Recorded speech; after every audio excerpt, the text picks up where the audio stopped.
This video is to finish off 5.1 notes that we did today in class. So remember today we talked about perpendicular bisectors. So perpendicular meaning 90 degrees and bisector meaning I cut that segment into two equal parts.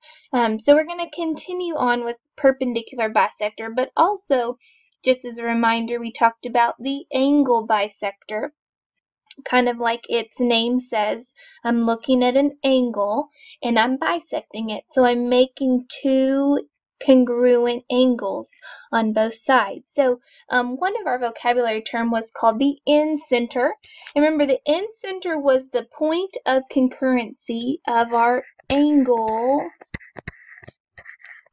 bisector. So if you see the word incenter but aren't necessarily told the angles are being bisected, that word should trigger in your mind that those angles are being bisected. So the Incenter Theorem says the angle bisector of a triangle intersects at a point called the incenter, and that incenter is equidistant from the sides of the triangle, so that perpendicular part now is equidistant. So in that picture, we can see that point P, since the big angle A is bisected, the angle B is bisected, and angle C is bisected, which allows us to say that point P is called our incenter. And sometimes those words kind of get all jumbled up in the explanation. So if you want to simplify it down, if the angles of a triangle are bisected,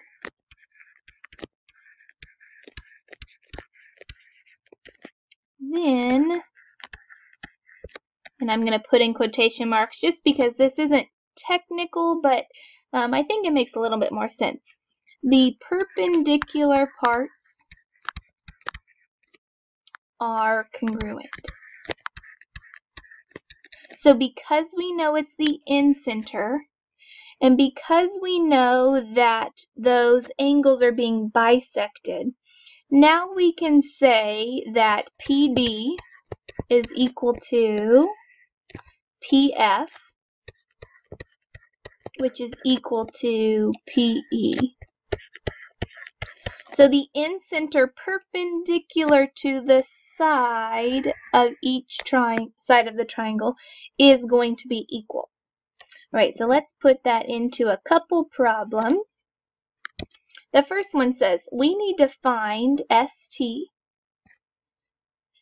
if S is the incenter, and that word should tell me, oh, I know that the angles are being bisected in this picture.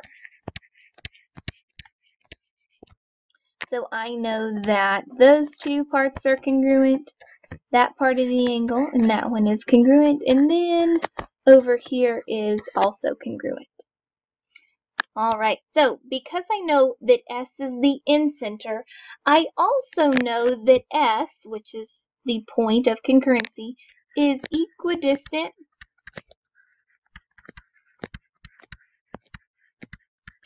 from the side. So I know now that ST, which is what we're trying to find, is equal to SU over here, which is equal to SR because of that Incenter theorem.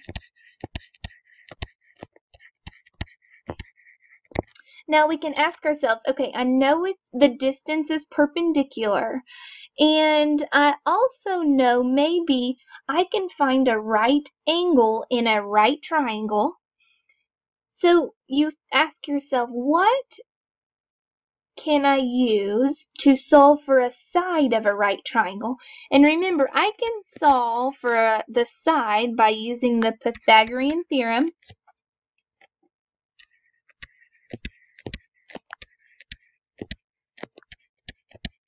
All right, let's see how we can use that. Okay, I need you to remind yourself to find a right triangle in my picture with two sides already given. All right, so if I look over here in my triangle, oh, I see triangle SUP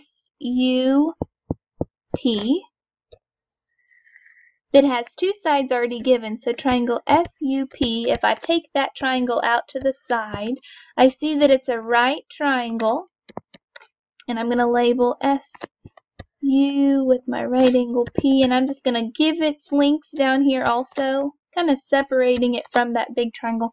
And you might wonder, why in the world would I need to find that triangle's length? Well, remember back here when we said that SU actually equaled ST, what we're trying to find. Now, back in algebra and a little bit in geometry, we've talked about I can find that third side of a right triangle by using the Pythagorean theorem. Remember, a squared plus b squared equals c squared.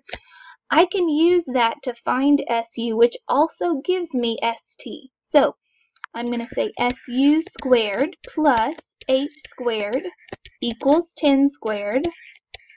If I simplify, I get SU squared plus 64 equals 100. Moving down just a little bit, I'm going to subtract 64 from both sides. So I get SU squared equals 36. Now to solve, to get SU by itself, remember I have to square root both sides. So SU actually equals, when we square root, we get the plus and minus, the positive and negative length of 6. But you have to remind yourself that no length can be negative. So I know that SU is 6. Well, if SU equals 6, so does ST. So ST would also equal 6. And then back up here, if you wanted to find SR, well, SR is also the same length, so I could say that SR equals 6 also. All right, a couple things. You can do that because of the incenter, and you also saw that the angles were bisected. All right, one more way we might be able to use the incenter. We are asked to find this angle, SPU,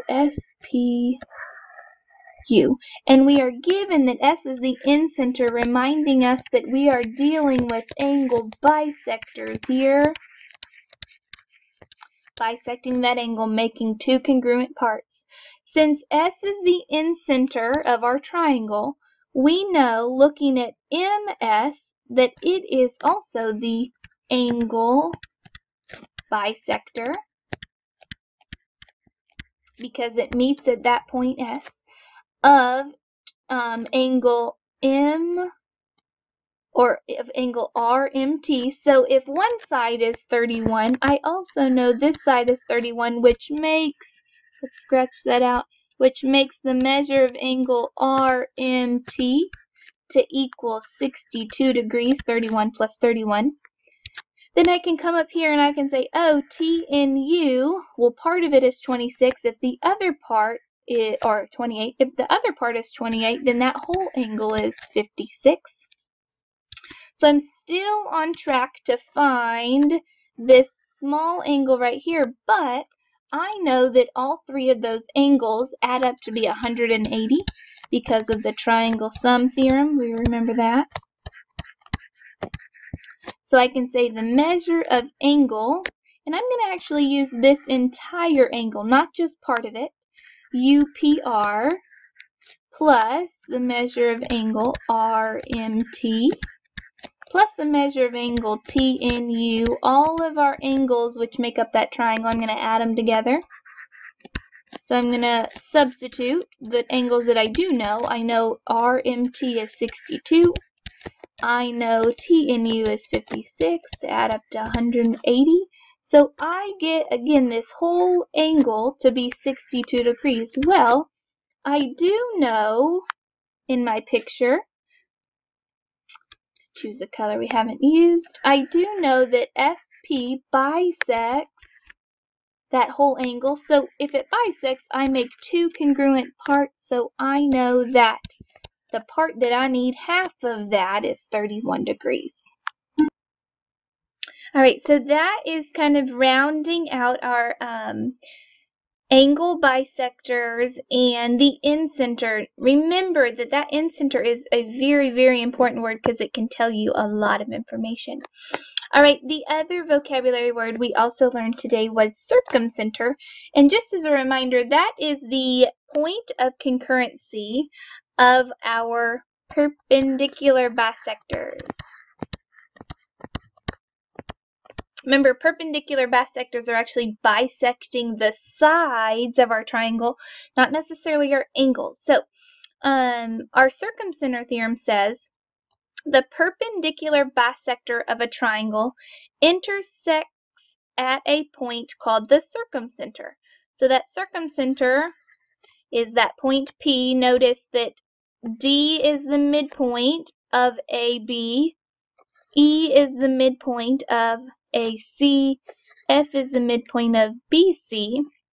So all of those perpendicular bisectors come together at that point called the circumcenter.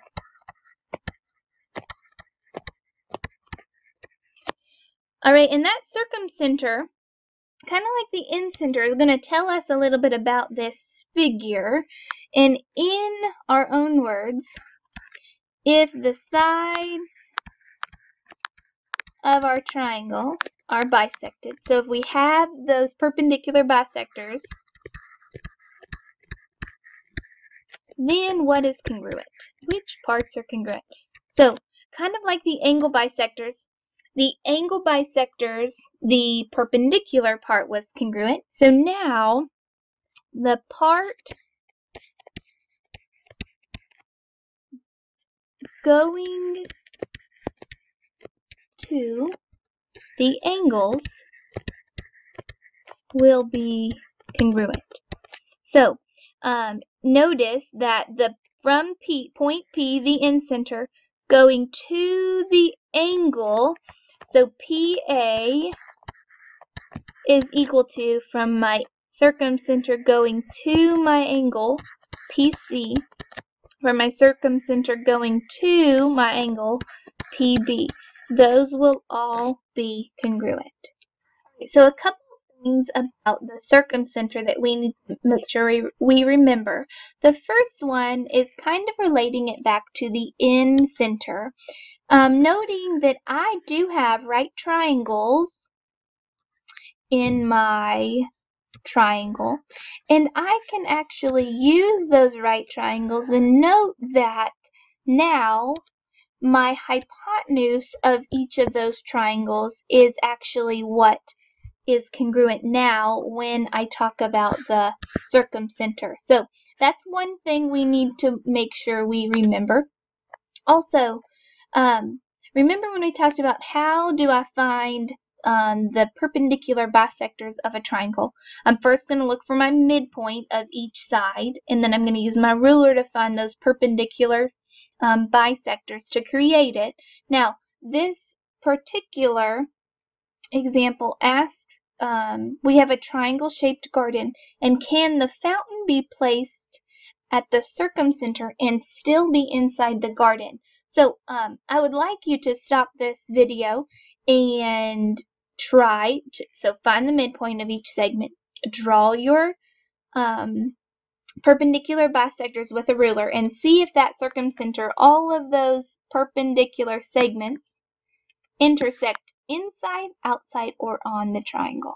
All right, so after finding two perpendicular bisectors, you can already see that circumcenter kind of being formed. Now, I'm going to stop that video one more time and do your last perpendicular bisector of XY. All right, so when I get done drawing my perpendicular bisector, I actually notice that that circumcenter is actually outside of my triangle. So depending on what type of triangle you have will depend on where that circumcenter falls. So make sure you complete those notes, and we will move on to section 2 tomorrow.